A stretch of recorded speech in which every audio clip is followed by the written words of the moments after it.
May 2021, question number 1. So by saying easy question already, I'm wasting time, right? So we are told here, required, they want us to give them goodwill arising on the acquisition of S Limited and R Limited. B, consolidated statement of financial position for P Group as at 30th June. I have to underline that, 30th June, in accordance with the IFRS standards there. So I can see they have given me P Limited, the S Limited, R Limited. So they've given me statement of financial positions of 3 companies, total equity and liabilities down there. So we are told the following information is relevant in the preparation of the group financial statements, in the preparation of group financial statements of P Limited. On 1st of July 2018, so we have here 1st of July 2018, P Limited acquired the shares in S Limited. So we have P Limited acquiring shares in S Limited, ladies and gentlemen, 80%. 80% of the ordinary shares in S Limited. On this date, the fair value of the identifiable net assets, are not even complete reading that. I'll go straight away to note number 2. On 1st July 2017, P Limited, so we have here 1st of July. So we have here 1st of July 2017, the same, ladies and gentlemen, P Limited had acquired 5% of the ordinary shares of R Limited. So we have a company called R Limited. So this date, if I could write it up here, on this date here, 1st July 2017, we had acquired 5%. And treated this as an investment at fair value through P&L, which is very good, not OCI, in the financial statements to 30th June 2019. On 1st January 2020, so again, we have 1st January 2020, P Limited acquired a further 55%. Further 55%, this gives us what here, somebody? 60%. Total of 60%. Meaning, ladies and gentlemen, that S and R are what here? These are our subsidiaries in the group. These are subsidiaries in the group. They are subsidiaries in the group. So could you kindly give me the NCI percentage in R? The non-controlling interest in R and Ngapi? The non-controlling interest, of course, the two must add up to 100%. So that takes 40%. How about NCI in P? NCI in P is what percentage there? Is 20%. Thank you very much. Thank you very much. Great. Ladies and gentlemen, the moment I reach there, I'll be able to see, I can see the considerations given on the other page, right? Before note 3, I can see the considerations for R, right? So they want me to give them goodwill arising on the acquisition of S Limited and R Limited. So if it's a subsidiary, I must compute goodwill. So ndio nimwandikia hapa kipole tu goodwill. Hakuna kupanic, S Limited. Goodwill, S Limited. So goodwill for S Limited, what is the procedure? Goodwill, I'm looking at what I paid vis-a-vis what I got on the other side. What I paid vis-a-vis what I got on the other side. So what we paid, of course, we have the consideration. We have the consideration paid by parent. So the parent, in this case here, for its stake of 80%, the parent paid how much? The parent paid how much for the 80%? The parent paid how much for the 80%? Are you able to see, ladies and gentlemen, for S Limited? We're given in note 1. Note 1, they have said so many things about net assets. So if it's not given on note 1, please look at your assets, non-current assets up there. Non-current asset. Note 2100 is not what we paid Robert. Not Robert, but the other guy who had written earlier on. Your 2100, you need identifiable net assets. Come out that party express figure pale. Meaning that you should go to your statement of financial position under non-current assets. You'll be able to see investment in S Limited. So investment in S Limited, the parent, of course, is P, which in this case here paid 1925 to acquire 80% in S. And then, ladies and gentlemen, we have the consideration here paid by NCI. NCI, we always look at the fair value of NCI. Is there anybody who is able to see a note? And remember, the moment you do with any figure, like now I've picked that 1925, it will be very important for me to tick it, right? The more the things I tick there, the better for me. So that now note number 3. Note number 3 will be able to see the NCI policy. It is P group's policy to measure the NCI at fair value. The fair value of NCI in S Limited was 525. So then could you guys please give me the total consideration? Could you guys please give me the total consideration? Now, ladies and gentlemen, there is a favor I would want you to do for me. Is it possible I just share this solution with you? I share the solution with you, and then you stop writing at all. You simply watch what I'm doing. You stop writing at all. I share the solution with you, right? I share the solution with you, and then everybody stops writing because I don't want anybody to write anything. I want nobody to write anything. Yeah, let me just share the solution so that you can concentrate 100%. So that you can concentrate 100%. So ladies and gentlemen, here we are. I'm looking for this solution. Nobody is writing anything. If I see you writing anything, if I get you writing anything, I will ask you to bring your parent to school. I'm very serious. I'm very serious. May 2021. May 2021. I'll ask you to come with your parent to school. So we have the last.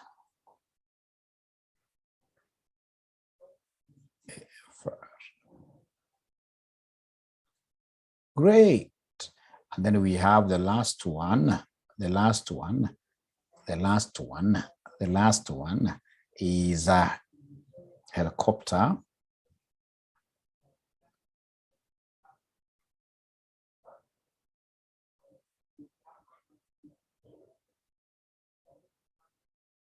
Aya, so now kila mwanafunzi yako nayo, Sasa kazi yako wewe ni kuangalia tu, you can even open it and have it side by side.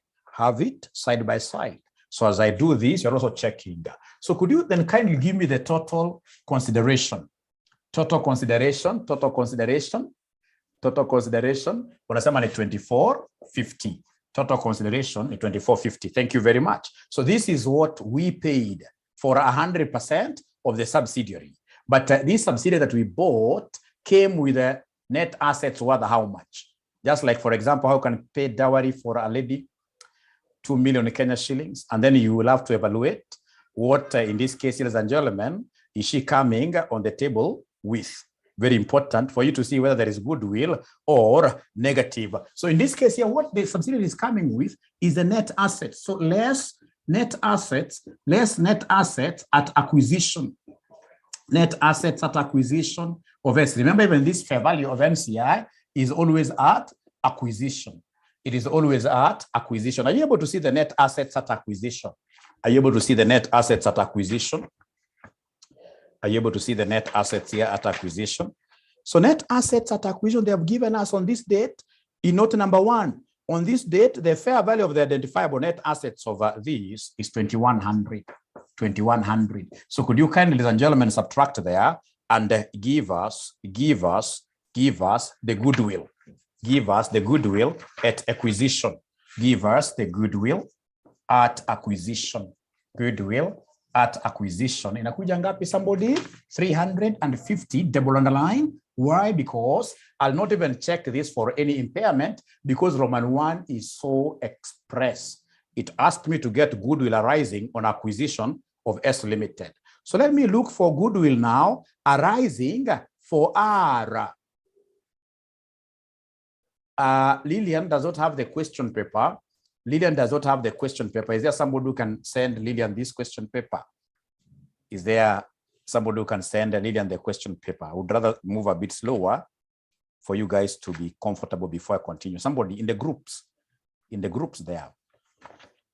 But you guys, Lillian, honestly, amjaipata ile link iko na past paper zote. Nyinyi ndio mkipita, mkumbuke kuniletea ng'ombe ya white. Mkipita, sababu mtapita. Sababu ni kumaanisha hujakuwa ukifanya revision ya past paper yote, lakini uzuri utapita. So mkipita, that is a promise. And please don't be promise breakers. That's a promise you're keeping with me. Right? Right? So have you gotten the paper? Have you gotten the paper, somebody? Somebody, have you gotten the paper now? Have you gotten the paper? Sasa hawataka kusema yes. Ngapi hoi? Mtapita, by the way, hizi ng'ombe zote 100 nikipiletea moja, tuseme kondoo ndio mzuri. Tuseme kondoo. So hao wanafunzi wamepata ama hawajapata? Waki wananipeleka pole. Hao wanafunzi mmewasaidia, mmewatumia kwa group. Mshawatumia kwa group. Mshawatumia paper kwa group PDF. Kwa group zote mbili, kumbuka kuna group mbili. Iko sasa. Thank you very much. Iko sasa. Thank you very much. Iko sasa. Sasa tuende katika R limited. R limited, remember, is a step acquisition.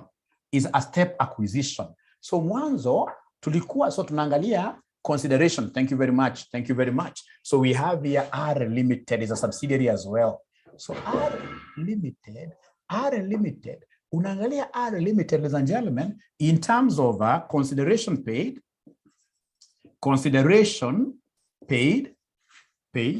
for the 5%. Kama unakumbuka diagram yetu. Alafu unajua consideration that was paid for 5%, this was really paid long time ago. Ladies and gentlemen, if we had other percentage shareholding of this company initially, and then we move from no control to control, when we acquire the control, these 5% shares we have to be revalued. So this one has to be fair value at acquisition. Fair value at acquisition, not the old price that you paid. Shares keep on fluctuating. Ukiangalia note number 2, kuna katebo wamekupatia hapo kabla note 3. Kuna table wamekuambia the consideration for the acquisition of the shares in R limited was as follows. You can see 1st July 2017, the 5%. Tulilipa pesa ngapi? Somebody, the 5% if you're following. That table given there before note 3. 1st July 2017, tulilipa 70 bob. Hapo lazima uweke ka star. Kwa sababu gani? Watakuambia hapo mbeleni kwamba during this date of acquiring control, there was fair valuation. Wakakuambia, ladies and gentlemen, look at the subsequent paragraph there before note 3. As at 1st January 2020, the fair value of the 5% of equity interest in R Limited was what here, somebody? Was 175. So the question will be, do I use this 70 historical value of the 5% or the new value of this 5%? Which value should I use? Is it the new value, which is the fair value of the 5%, or the old value? Which value? New value. Why do you want to use old yourself, honestly? So consideration paid for the 5%, remember this one here has to be revalued. So the new value here is 175. And then now we have here consideration paid by the parent. Consideration paid by parent for the, do you remember this 55% percentage?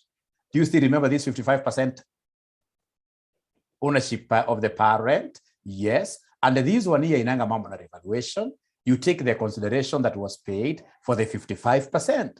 Mbesha shiga na, who is able to see the consideration paid there for the 55? It's given in this table before note number 3, 560. And then don't forget, ladies and gentlemen, these both of these are the parents' payments. These are the parents' payments. Please don't forget our consideration paid by NCI, which is the fair value of NCI in R. Fair value of NCI in R. So NCI fair value from note number 3. Are you able to see the fair value there? Wananiambia wini C, ananiambia ni 315. So our jamaa wote walilipa how much in form of what here, somebody? Total consideration. Walilipa how much in terms of total consideration? Uki-add shiode. I'm recording this video. I should not be using that language. It is not a very good language for my videos in YouTube. 1050. Very good.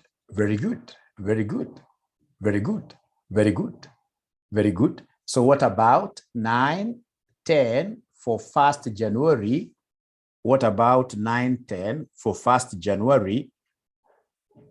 As at 1st January 2020, the fair value of the 5% equity interest in R Limited was 175 million. The fair value of the identifiable net assets of R Limited are, as at 1st January, was 910. You guys are confusing something very important. This is the total value that we paid to acquire R. So we shall be able to compare this figure on the other side vis-a-vis what here now the net assets that we acquired. So come here and less the net assets acquired ambao unauliza net assets at acquisition ambao ni 910. So you subtract kwa furaha, unapata ngapi oye? Unapata ngapi? 140. So could you kindly confirm from your marking scheme whether these are the figures that are given there? How could they give us 6 marks for this useless work? These guys are not serious. They don't know that we are doing our last papers here to become CPAK. They don't know that. They need to give us serious questions. 6 marks for this. I've not even, Okay, so can I move on to something different?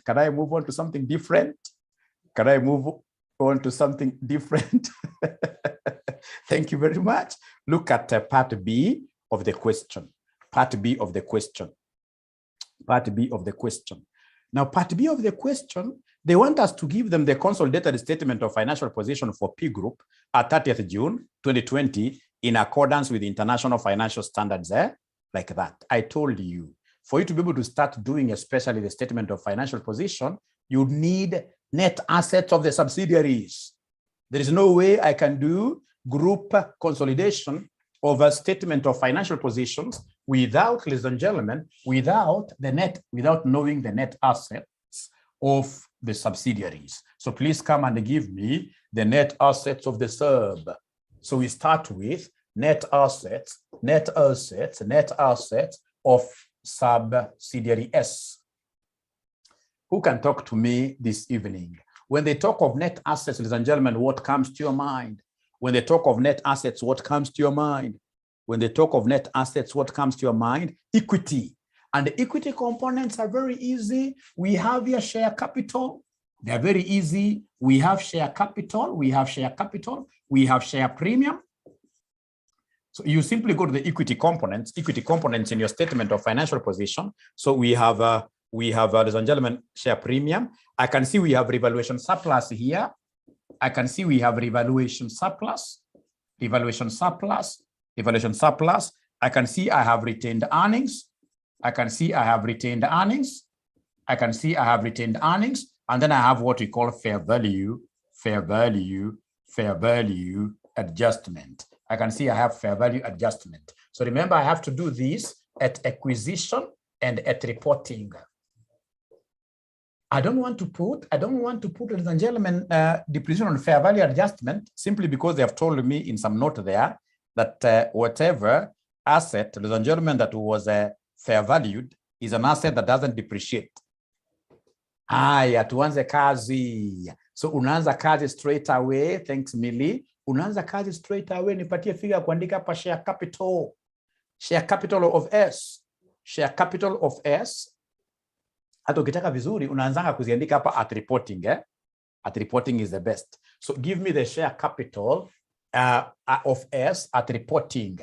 At reporting, oh yeah. I can see at the financial statement, at the financial report given there, we have ordinary share capital is 700. So ordinary share capital here is 700. How about share premium of S at reporting? Share premium of S at reporting.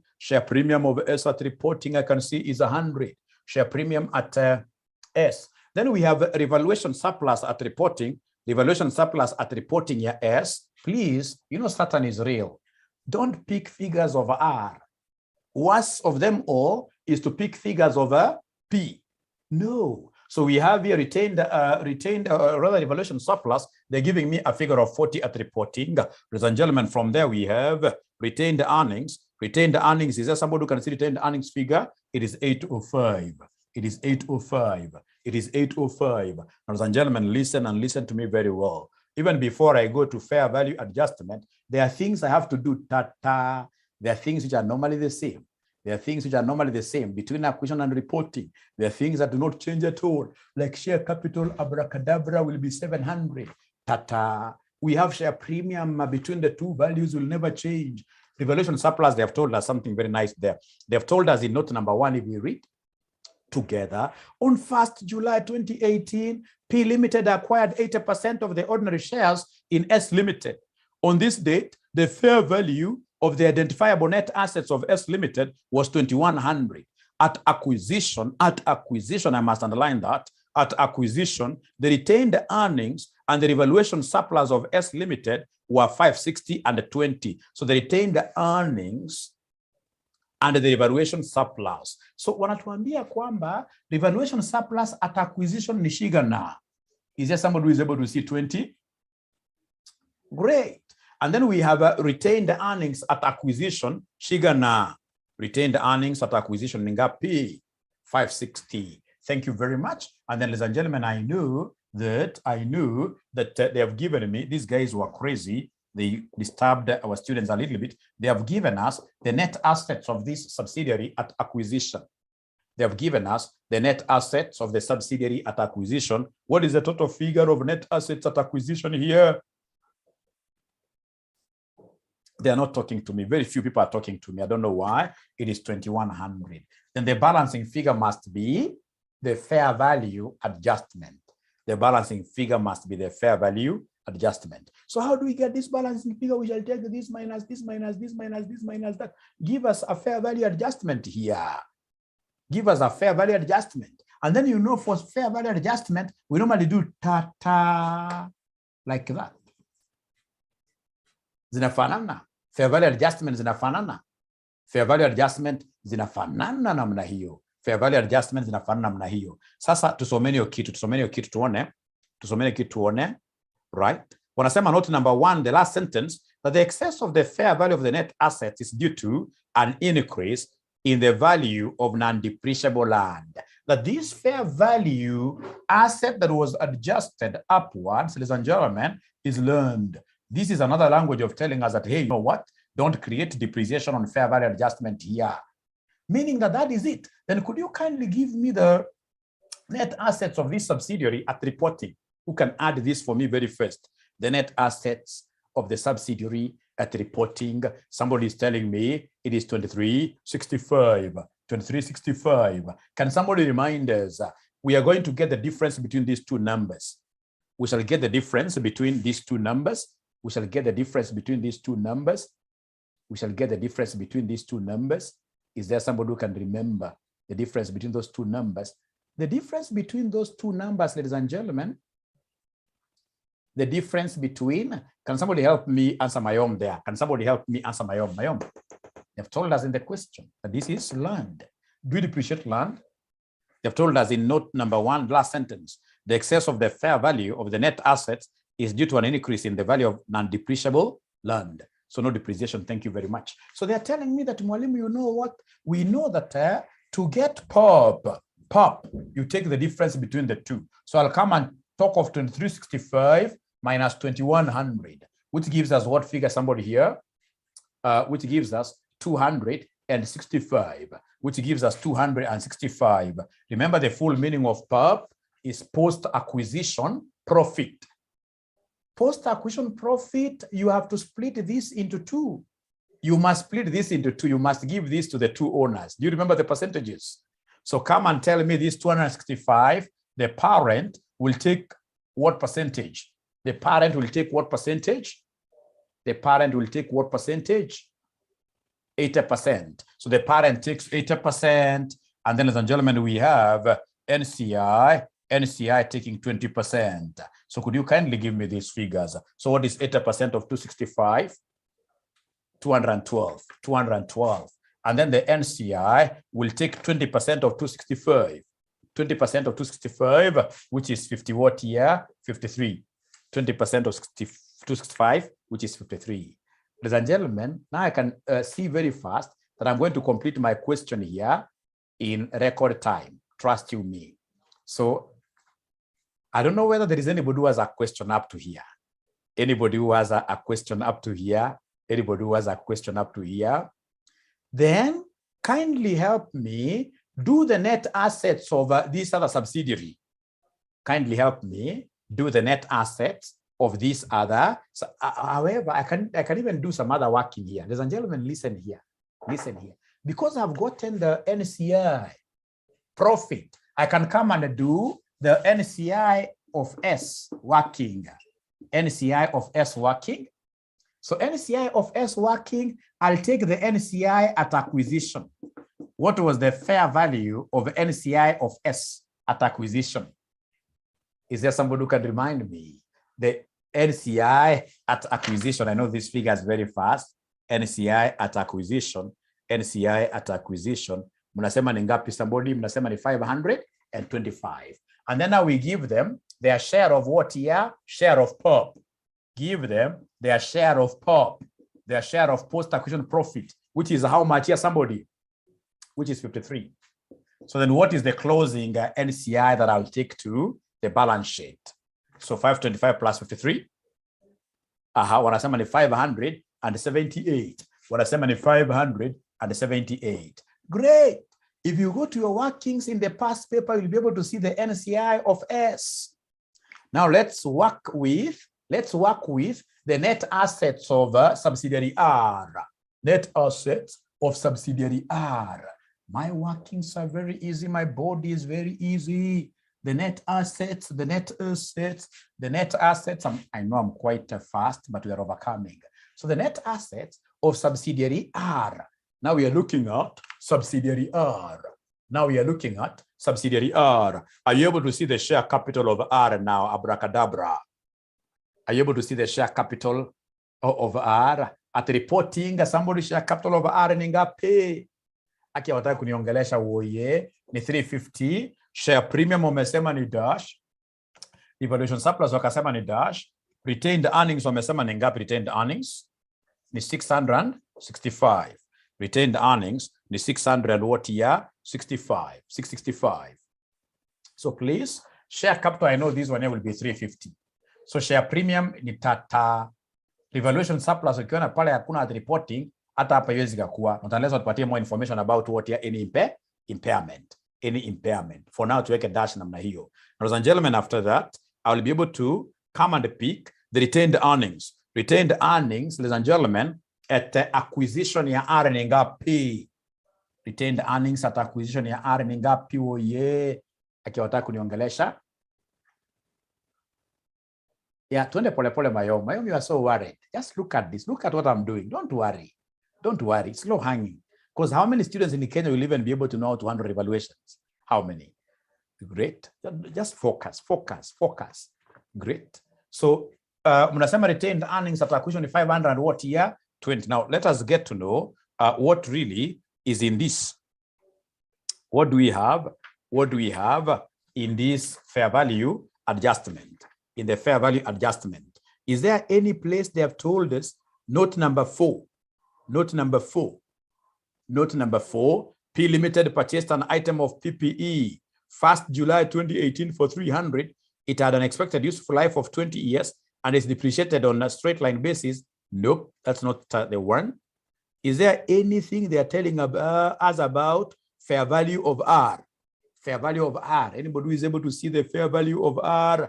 Pata potea. Any note where they are giving us fair value of R? Kunayo makuna. Note 2, fair value of R. Fair value of R. So note 2, on 1st July, P Limited had acquired 5% of the ordinary shares of R and treated this investment at fair value through P&L. On 1st January 2020, P Limited acquired a further 55% of R. Sio your fair value wewe. Sio fair value. Na ngoja nisikize. Note 3. Note 3. So note 3 we are told it's P group policy to measure NCI at fair value. The fair value of NCI is 525 and the fair value of NCI in R is 315 at the respective. Then amkamati maneno. Amkamati maneno. Kwa unasema fair value of NCI iletwa hapa international disaster. International disaster. International disaster. Nimejua note 2 sentence ya mwisho.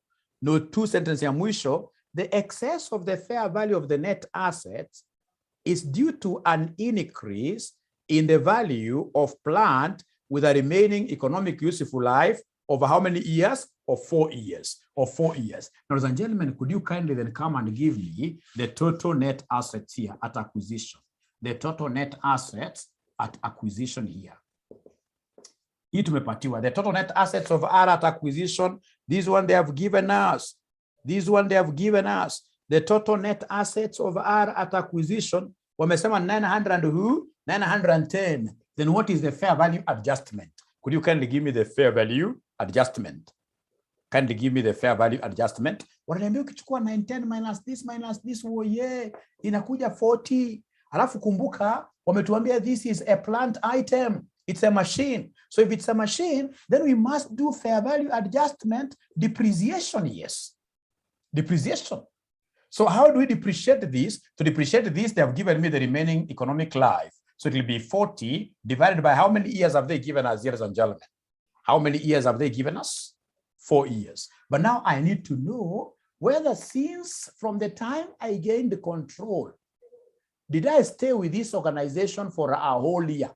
If not a whole year, how many months did I stay with this organization since from the date I gained control? Remember, I gained control on 1st January 2020. I gained control on 1st. So the date of control, the date that we shall consider, which is the date of acquisition, DOA, the DOA here, the date of acquisition, ladies and gentlemen, when we gained control is 1st January, is 1st January 2020. And then the date of the financial statements, DOF, the date of the financial statements given here is 30th June, 2020. So how many months do we have in between here, ladies? Ladies, they're very correct, 6 months. So remember that this is an income statement item. It has to be prorated. It has to be prorated. So you take 40 over 4 times 6 over 12, which gives me how much, ladies and gentlemen? Which gives me how much? Which gives me, somebody's telling me, this gives me 5. And remember, this is a deductible item. It's a deductible item. So then could you kindly come and give me the net assets of this subsidiary at reporting? Net assets of the subsidiary at reporting. How much do we have there, somebody? At reporting, how much do we have? A beautiful figure, 1010. So then what is the difference between the two? What is the POP? The difference between the two. Wanasema ni 1050. Oh yeah, Mili amekataa, amesema ni 1050. Inafaa kuwa 1050 ama 1010. Inafaa kuwa 1050 ama 1010. Mili, angalia hesabu vizuri. Sema 2350 plus 665 minus 5. I know what they're saying. This value, fair value adjustment ni tata. This is tata like that. I'm so useless.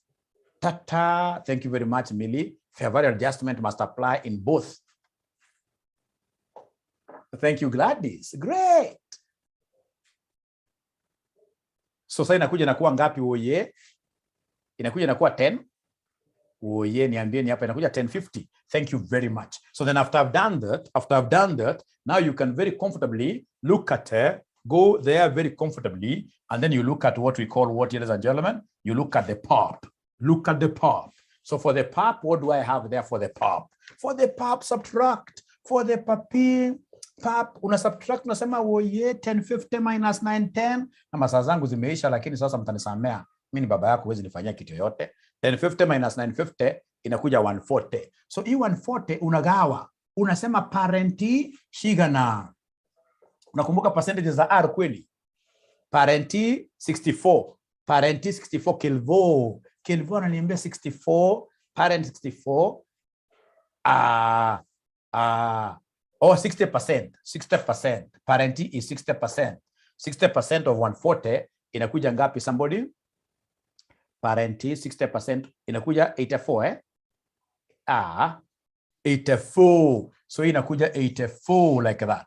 Alafu tuko na, ladies and gentlemen, tuko na NCIE. NCIE ni 40%. NCIE ni 40%, which gives me 56. Thank you very much, Zamzam. So kutoka hapo sasa uye, nikiwa mimi nafanya, namwandikia hapa NCIE. NCIE in R for purposes of reporting. So namwambia NCIE for R of R at acquisition ni. At acquisition, what was the NCI ya R at acquisition? Ya R at acquisition, NCI ilikuwa inakuja ngapi? ilikuwa inakuja 300 what year 15. Alafu nasema what year add what? Somebody if you are following. Inakuja nasema add who? Add who? Share of pop. Unasema add share of pop. Add share of pop ya ngapi? Add share of pop ya ngapi? Ya 56. Kwa hivyo NCI at reporting inakuja na kuwa ngapi? NCI at reporting inakuja na kuwa 300 what year 71. Ladies and gentlemen, the moment I've got these figures now, look at what I will do. Nitakuja hapa kwa furaha. Can I rub this? Can I rub this? Can I rub this? And I can see students who are so sad. I can see students who are so sad here. I don't know why. Is there anything that is threatening your life? Is there anything that is threatening your life, ladies and gentlemen? Do you have any threat against your life?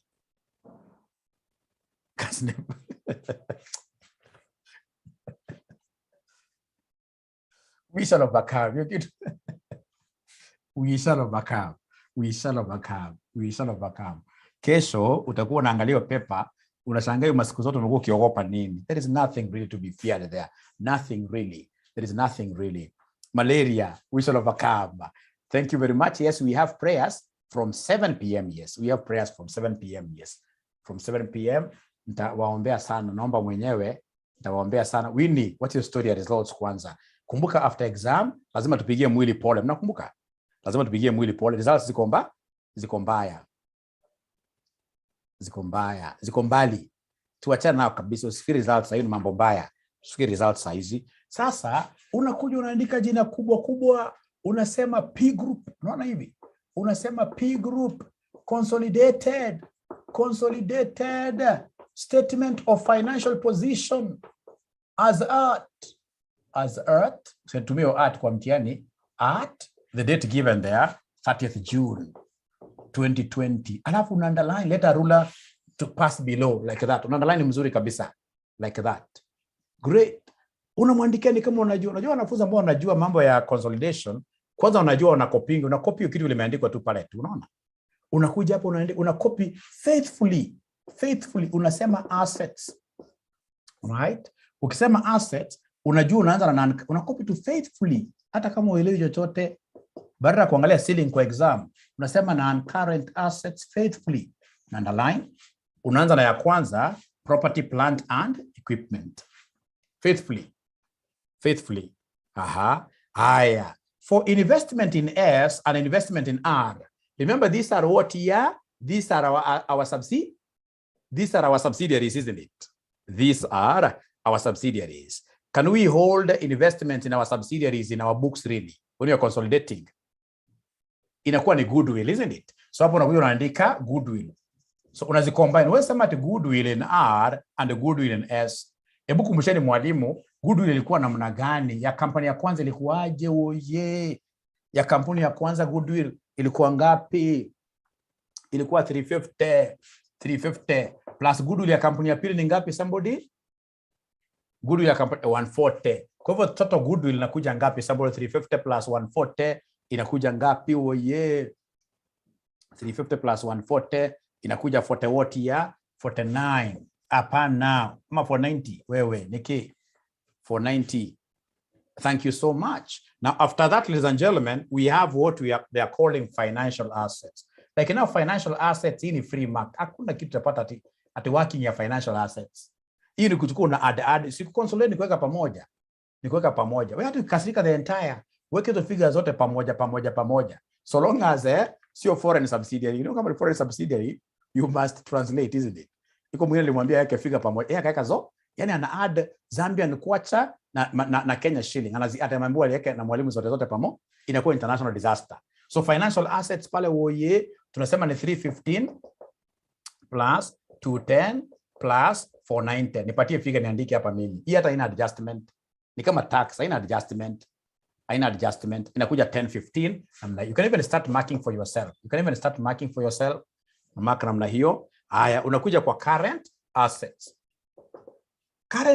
This was a very easy question. Hakuna mahali mimi nimeona wamesema ati there was any intragroup. So tunaanza pale na inventories. So inventory kama hakuna mambo ya intragroup, kama hakuna mambo ya intragroup transaction, hakuna mambo ya UPS na nini. So inventory nitachukua 315. Kumbuka, why am I consolidating them together? It's because this is a parent and subsidiary. A parent and subsidiaries. Right? So itakuwa 315 plus 127 plus 127 plus what here somebody 218. Namna hiyo. Plus 218. Wengine wanauliza in case there is 600 what here somebody 660. Unaenda mbio unasema pale woye receivables pia hakuna question, kitu nasema mambo mengi pale. So receivables 170 plus 69 plus 118. Please nipatie figure 357. Akini maki naingia. So utapata wanafunzi walifanya hii sitting hata hawako wanaandika chochote. Imagine pako unawahurumia.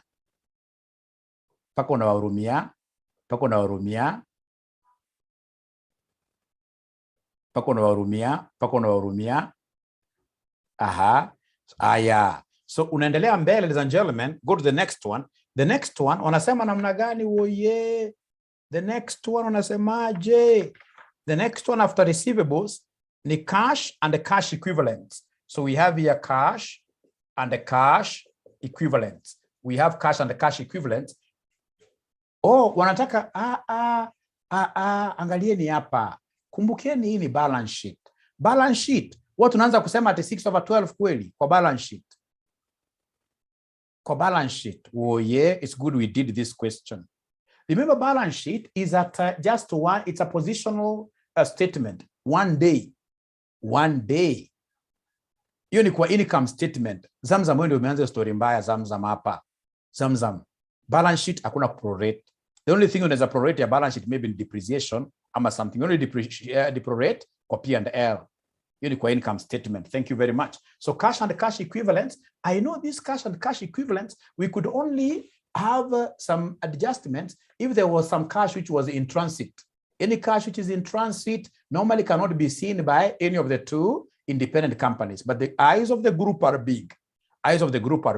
So for cash and cash equivalents, please come here, give us 120 plus 49 plus 84, which gives us what figure? Somebody here, please talk to me.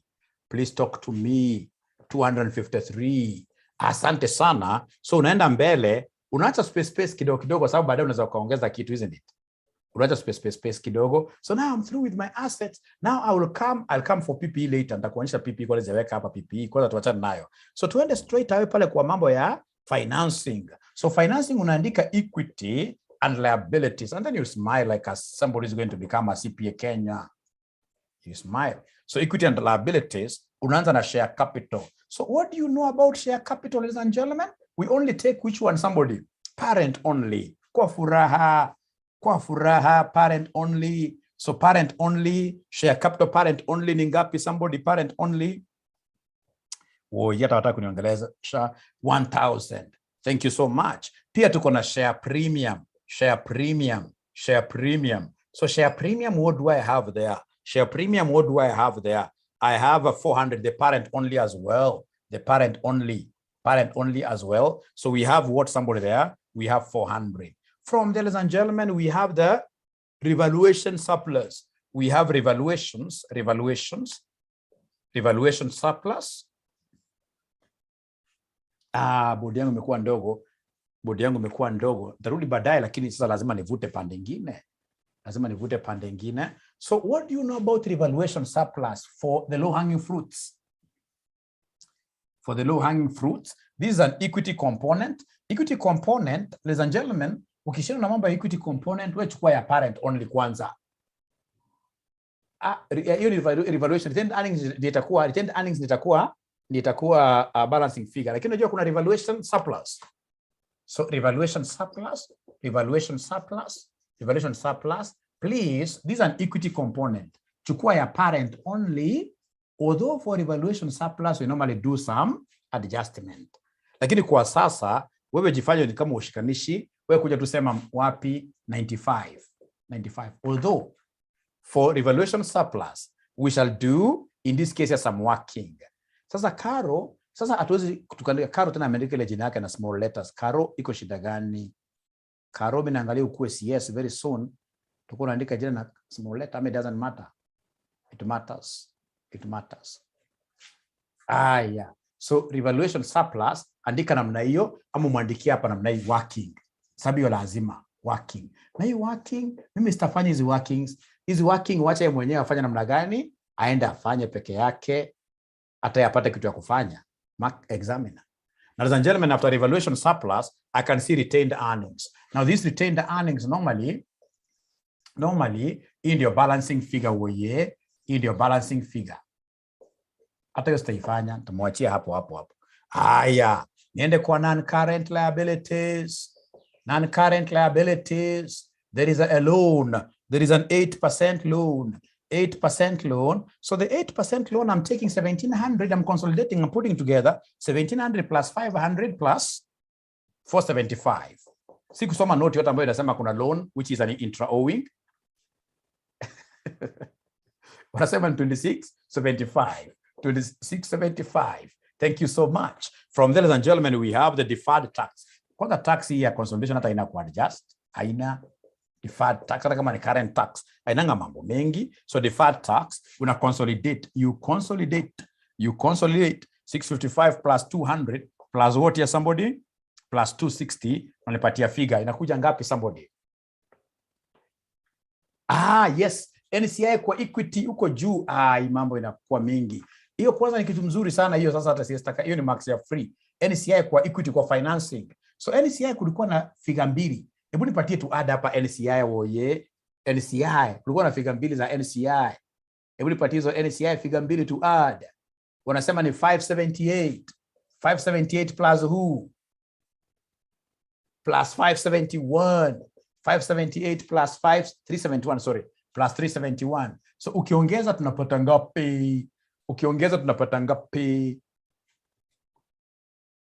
949. You can even mark for yourself. Naambia examiner this is correct na kalamu ya blue, lakini hii unamsaidia kuweka wrong. Hata kienda kumark mwenyewe anakuwa na kazi rahisi. Yeah. And I'm doing a SWOT analysis of my answer. A SWOT analysis of my answer. I'm doing a SWOT analysis of my answer. Kama sasa ni correct. Nipatie deferred tax. Deferred tax inakuja namna gani? Deferred tax inakuja namna gani? Deferred tax inakuja 1115. Thank you very much. From there, ladies and gentlemen, we have current liabilities. Current liabilities. So current liabilities, we start with the trade payables. Trade payables, hakuna any intra-owing. Ni kuongeza tu 570 plus 135 plus 45 plus 45 plus 45. Inakuja inakuwa 700 and who? 750. Hiyo ni payable C. Kuna current tax. Current tax, please niongezee 575 plus 75 plus 25. Inakuja inakuwa ngapi? Somebody 675 like that. 675. So I would want to go back to the PPE, but before I do that, please get your marking scheme. You will see something very interesting in your marking scheme. You may not, I don't want you to go and get everything, because I also don't want students who are perfect. I'm also not perfect. But I would want you to get out your marking scheme and try to see the figures that you could have easily gotten. You count the ticks, that normally give you. You count the ticks, you count the ticks, you count the ticks, you count the ticks.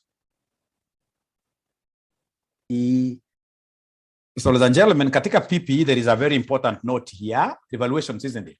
There is a very important note, which is note number 4. P limited purchased an item of property, plant, and equipment on first. No. Yes. P limited purchased an item of property, plant, and equipment on 1st July 2018 for shillings 300 million. It had an expected useful life of 20 years and is depreciated on the straight line basis. On 30th June 2019, the item was revalued at shillings 380. As at 30th June 2020, impairment indicators triggered an impairment review of PPE whose recoverable amount was 270 million. The only accounting entry blah blah blah blah. So hiyo ni a bit complicated, lakini utakuja hapa kwanza hiyo itabidi PPE, mimi napenda kufanya PPE kwa T account. So nitakuja hapa niseme PPE limited purchase an item, so 1st July So we have 1st July 2018. So we purchased here an asset. We purchased an asset worth 300 million. So bank 300 million. So on the same year, of course, there must be depreciation. They have told us depreciation is straight line. How many years do we have here, somebody? 20 years. So could you kindly give me this 300 divided by 20? This gives me how much depreciation? 150. So then what is the balance carried down? What is the balance carried down? What is the balance carried down here? PPE, which was bought here, 300. 300.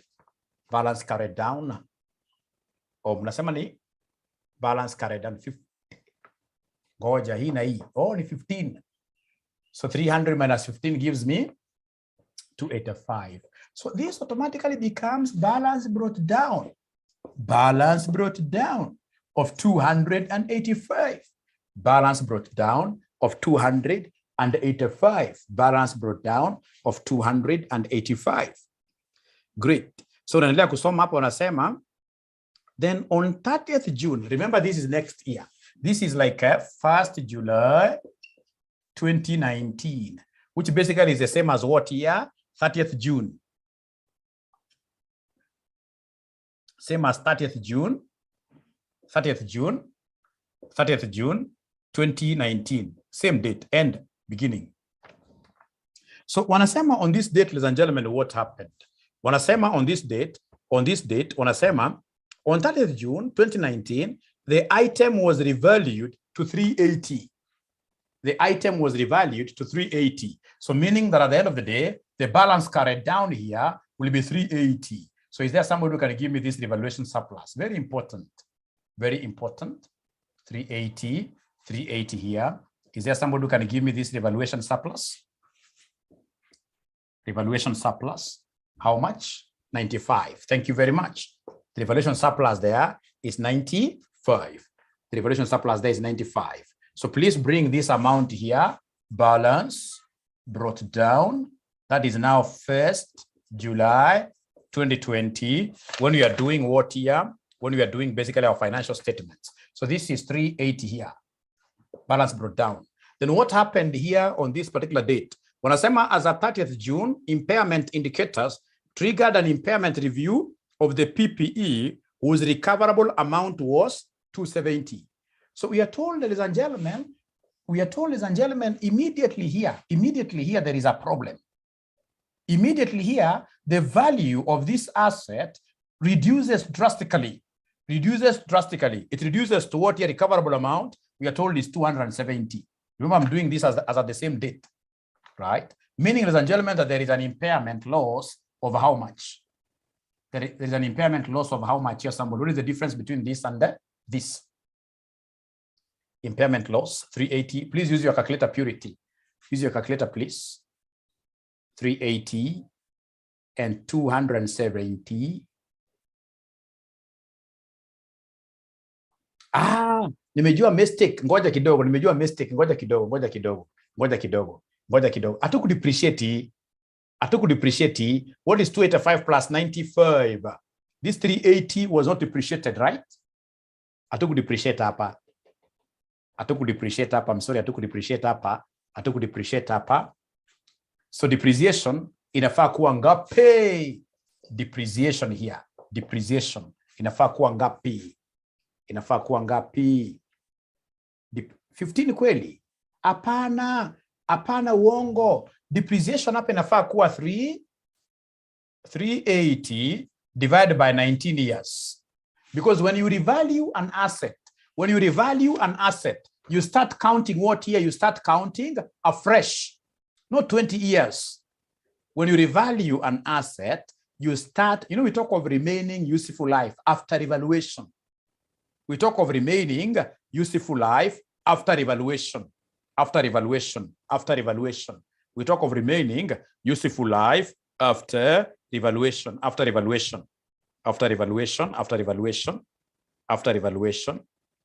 So abracadabra, what do we have there? Abracadabra. Wanasema vipi somebody? wanasema vipi hii depreciation?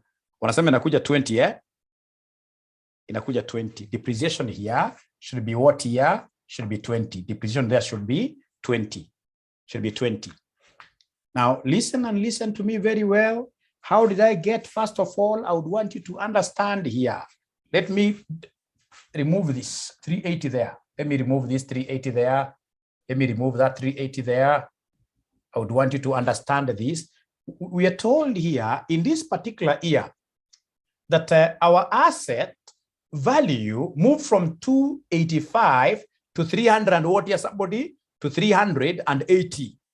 So then we had this revaluation. So it's like here we had a total figure of 380. So then the revaluation automatically will be what here? 380 minus 285 will be 95. That one is not in doubt. But now the balance carried down now becomes what here, somebody? I wish we had the time, but I couldn't have time. The balance carried down becomes 360. So this 360 is what we bring here now, 360. Vis-a-vis, ladies and gentlemen, vis-a-vis, if you look at this, vis-a-vis, this other figure here, they are calling it recoverable amount, vis-a-vis a recoverable amount of 270 years. So of course, when you compare the carrying value versus recoverable amount, then you should be able to get what we call what here, somebody? This is an impairment loss. So impairment loss yangapi? Impairment loss yangapi sasa? Impairment loss yangapi? Yes, this is the figure that I was looking for. Impairment loss ya 90. Impairment loss ya 90. Unajua kama sasa hii sio low hanging fruit. Wanafunzi wote 90% of the students in Kenya hawezi wakafanya hii account. Hawezi wakafanya account. Ngeta sikutaka kuwaonyesha hiyo. Unaona? Lakini sasa sababu umeweza kufanya paka hapo ukapata impairment loss ya 90, look at how my PPE now will look in the financial statement there.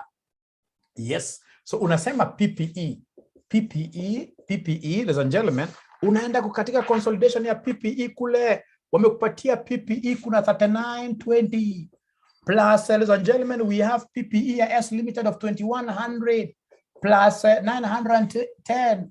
Is there anybody who is able to see fair value adjustments? Fair value adjustment ya S ilikuwa ngapi?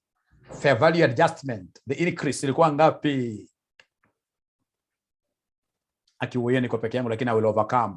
Please go to the fair value adjustment. Go to the fair value adjustment. Ilikuwa ni 40. Fair value adjustment ilikuwa ni 40 ya S. Ya RJ wame confused lakini sawa. Fair value adjustment. Please go to the fair value adjustment. The fair value adjustment ya subsidiary.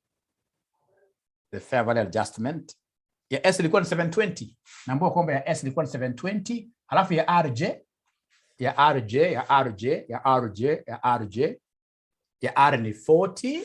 Alafu kulikuwa na any subsidiary which had fair value depreciation. Hiyo lazima utoe. Which had fair value, unasema yes, fair value depreciation of how much? Is it 4? 4 ama 2? Is it 4 ama 2? Wanasema 5. So minus 5. And then of course minus the impairment loss in 2020. Minus the impairment loss in 2020. Tunajua sana wanafunzi. Wacha niwaambie siri. Wacha niwaambie. Hata sisi zaidi tukiwa examiners, tunajua sana. Tunajua mwanafunzi kufika hii, aseme hii plus hii, aseme plus hii mafia ni rahisi. Lakini sababu tunamtafutilia kama mark tumwangushe, una introduce working ya hii. Unaona hii? Sasa kitu kimoja tu, Karamonyoro inakuwa international disaster. How many marks ya PPE?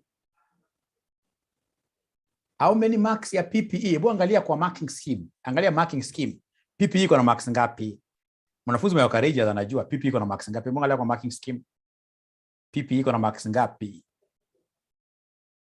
PPE iko na marks ngapi kwa marking scheme? Tick ni moja tu, emwe hiyo kazi yote. Emwe.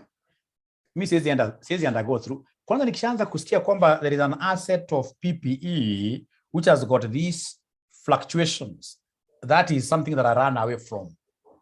It is something that I run away from. So, ladies and gentlemen, that is what you do in that exam. And you'll be surprised. We are very fair when it comes to marking. Ukirealize mwanafunzi anapata like 10 marks out of whatever, watasema mpatie zote. Watasema mpatie zote. Watasema mpatie zote.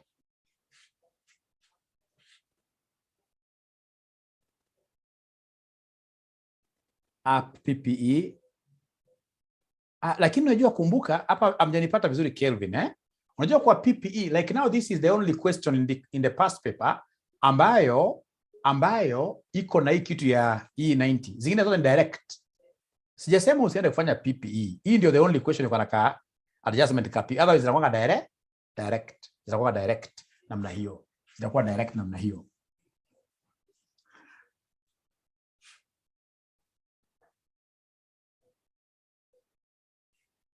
Aya, nauliza swali sasa. Where did you get 5 at PPE? Hebu jibu Mayo.